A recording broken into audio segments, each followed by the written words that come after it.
Hidup ini adalah kesempatan.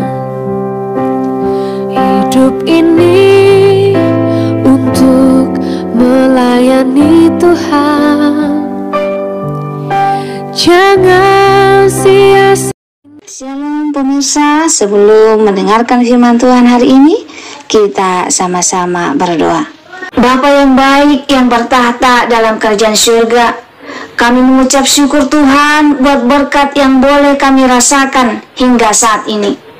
Tuhan, pada kesempatan ini kami akan mendengarkan audio Kitab Samuel.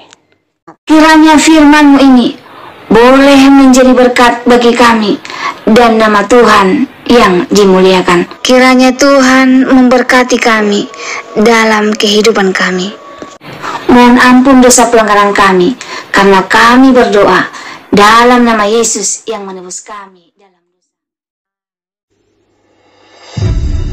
Ketika Daud serta orang-orangnya sampai ke Ziklag pada hari yang ketiga, orang Amalek telah menyerbu tanah Negeb dan Ziklag. Ziklag telah dikalahkan oleh mereka dan dibakar habis.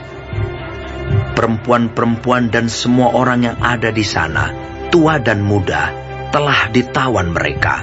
Dengan tidak membunuh seorang pun, mereka menggiring sekaliannya, kemudian meneruskan perjalanannya. Ketika Daud dan orang-orangnya sampai ke kota itu, tampaklah kota itu terbakar habis. Dan istri mereka serta anak mereka yang laki-laki dan perempuan telah ditawan. Lalu menangislah Daud dan rakyat yang bersama-sama dengan dia itu dengan nyaring, sampai mereka tidak kuat lagi menangis. Juga kedua istri Daud ditawan, yakni Ahinoam perempuan Yisrael, dan Abigail bekas istri Nabal orang Karmel itu. Dan Daud sangat terjepit, karena rakyat mengatakan hendak melempari dia dengan batu. Seluruh rakyat itu telah pedih hati, masing-masing karena anaknya laki-laki dan perempuan. Tetapi Daud menguatkan kepercayaannya kepada Tuhan Allahnya. Lalu Daud memberi perintah kepada Imam Abiatar bin Ahimelech, "Bawalah efod itu kepadaku." Maka Abiatar membawa efod itu kepada Daud. Kemudian bertanyalah Daud kepada Tuhan, katanya, "Haruskah aku mengejar gerombolan itu? Akan dapatkah mereka kususul?" Dan ia berfirman kepadanya, "Kejarlah, sebab sesungguhnya engkau akan dapat menyusul mereka dan melepaskan para tawanan." Lalu pergilah Daud beserta ke-600 orang yang bersama-sama dengan dia, dan sampailah mereka ke sungai Besor.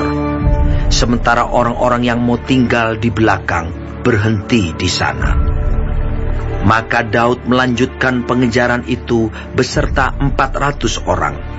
200 orang yang terlalu lelah untuk menyeberangi sungai Besor itu berhenti di sana. Kemudian mereka menemui seorang Mesir di padang, lalu membawanya kepada Daud. Mereka memberi dia roti, lalu makanlah ia. Kemudian mereka memberi dia minum air, dan memberikan kepadanya sepotong kue ara dan 2 buah kue kismis. Dan setelah dimakannya, ia segar kembali, sebab ia tidak makan dan minum selama 3 hari 3 malam. Kemudian bertanyalah Daud kepadanya, "Budak siapakah engkau? Dan dari manakah engkau?" Jawabnya, "Aku ini seorang pemuda Mesir, budak kepunyaan seorang Amalek. Tuanku meninggalkan aku karena 3 hari yang lalu aku jatuh sakit. Kami telah menyerbu tanah Negeb orang Kreti dan daerah Yehuda dan tanah Negeb Kaleb, dan Ziklaglah kami bakar habis." Daud bertanya kepadanya, "Dapatkah engkau menunjuk jalan kepadaku ke gerombolan itu?" Katanya, "Bersumpahlah kepadaku demi Allah, bahwa engkau tidak akan membunuh aku dan tidak akan menyerahkan aku ke dalam tangan tuanku itu, maka aku akan menunjuk jalan kepadamu ke gerombolan itu. Ia menunjuk jalan kepada Daud ke sana, dan tampaklah orang-orang itu berpencar-pencar di atas seluruh daerah itu, sambil makan, minum, dan mengadakan perayaan karena jarahan yang besar yang telah dirampas mereka dari tanah orang Filistin dan dari tanah Yehuda. Dan pada keesokan harinya, Daud menghancurkan mereka dari pagi-pagi buta sampai matahari terbenam.